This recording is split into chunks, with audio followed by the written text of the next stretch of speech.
Shalom, j'aimerais encourager quelqu'un ce matin à vraiment embrasser la personne, l'objet, c'est-à-dire la masse corporelle que Dieu lui a donnée.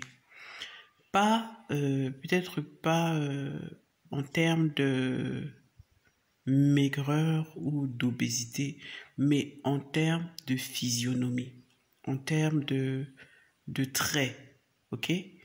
En termes de texture de cheveux, en termes de couleur de peau, en termes de même la forme de tes sourcils. Hein? Dieu, tu n'es pas un brouillon pour Dieu. Tu n'es pas le brouillon de Dieu.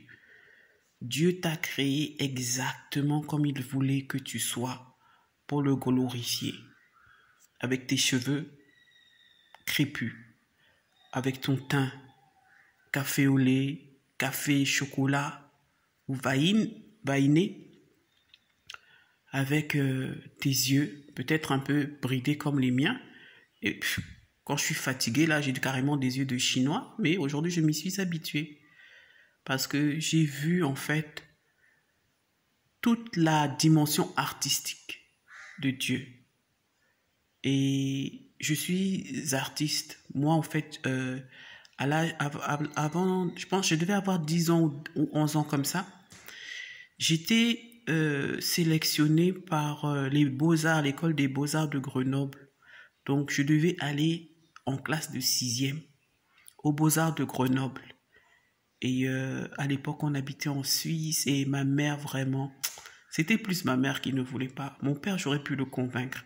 Mais ma mère était catégorique. Je ne vais pas aller en internat, surtout pas pour étudier l'art. Mais le Seigneur avait mis cette création artistique en moi. Et bon, j'ai toujours eu à peindre, à travailler l'art, toujours d'une manière ou d'une autre, même dans la musique. Et quand tu es artiste et que tu fais ton tableau, il n'y a rien qui va t'énerver plus que quelqu'un qui vient après toi pour ajouter un point ou ajouter un trait ou ajouter quelque chose que tu n'avais pas mis là-bas. Parce que ce n'est plus ta création, c'est plus toi. Et malheureusement, c'est ce que beaucoup de gens font aujourd'hui. Je ne suis pas contre le maquillage. Hein. Le maquillage, de temps en temps, en passant, ça peut être fun, ça peut être relaxant, ça peut être distrayant. Et je ne suis pas non plus contre les mèches. Mais si tu ne peux pas sortir de chez toi sans maquillage, si tu ne peux pas te présenter en public sans greffage, sans perruque, sans défrisage, tu as un sérieux problème. Moi, j'ai été professionnel de l'industrie cosmétique aux États-Unis pendant plus de 10 ans. C'est-à-dire, les produits que vous mettez sur vos têtes là, je les fabriquais. Et le défrisage, comme comment on appelle ça? Bleach, pour décolorer les cheveux. Ce sont des produits hautement toxiques. En laboratoire, on ne touche même pas ça avec la main. Et vous mettez ça sur votre peau, votre organisme absorbe cela. Il y a une étude, il y a plusieurs études d'ailleurs même qui ont été faites qui montrent la corrélation entre l'utilisation des défrisages en Afrique et la montée des cancers. Et pas seulement cancer de la peau, même cancer de l'utérus que vous allez attraper parce que vous passez votre temps à vous défriser la tête. Vous voulez vous défriser, il n'y a pas de problème. Défrisez-vous. Mais vous-même, vous savez que plus vous vous défrisez, plus vous perdez vos cheveux. Et puis vous avez des cheveux lisses, mais vous retrouvez avec une poignée de cheveux sur la tête. Ce n'est pas la volonté de Dieu pour vous. Vraiment, j'aimerais encourager quelqu'un ce matin. Peut-être tes amis te critiquent à cause de ton teint. Peut-être que tu faisais la dépigmentation et tu as laissé. Moi, je t'encourage parce que ton Dieu t'a donné exactement le teint qu'il te fallait.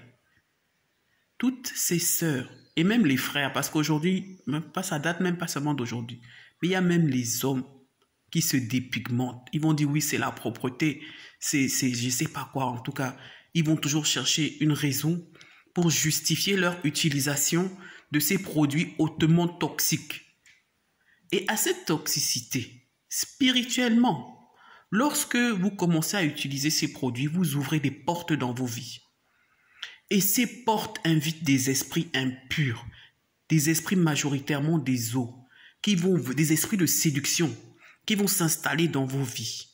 C'est pourquoi quelqu'un qui a l'habitude de faire le ressal, comme on dit ici au Sénégal, le ressal, hein, au Cameroun c'est le njang sang, les gens qui ont l'habitude de faire le njang sang, plus tu as duré dans ça, plus ça va être difficile de laisser. Parce qu'après, il faut véritablement une délivrance. Parce que cet esprit-là s'est accroché à toi. Il déforme même ta façon de voir les choses.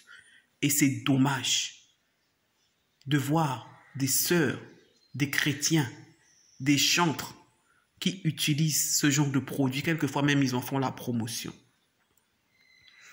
Dieu t'a créé merveilleuse créature. Ne cache pas la beauté que Dieu a faite. Ne gâche pas non plus cette beauté en y ajoutant des artifices qui ne sont pas nécessaires. Dieu est parfait. Sa création est parfaite. Lui-même, chaque jour qu'il créait, il disait « Ouh, c'est bon ». Il a fait les cieux, la terre. Il dit « C'est bon ». Les arbres fruitiers, c'est bon. L'homme, il dit « Non, il manque quelque chose ». Mais une fois que l'homme et la femme étaient au complet avec leur mission, leur ordre de mission, il a dit quoi? Que c'est bon, maintenant je peux aller me reposer. Maintenant notre Dieu qui se repose de son œuvre créatrice, toi tu viens lui dire que non, vraiment il a mal travaillé, ce qu'il a fait là c'est pas bon. Pourquoi il t'a donné ce teint? Pourquoi il t'a donné ce nez? Pourquoi il t'a donné ses yeux, ses os? Mais attends, tu te prends pour qui? Tu ne connais même pas ta valeur.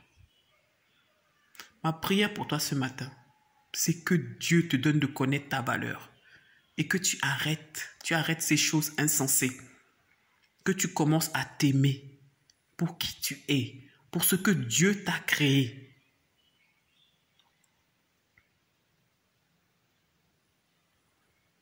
Il ne fait pas d'erreur. Il ne fait pas d'erreur.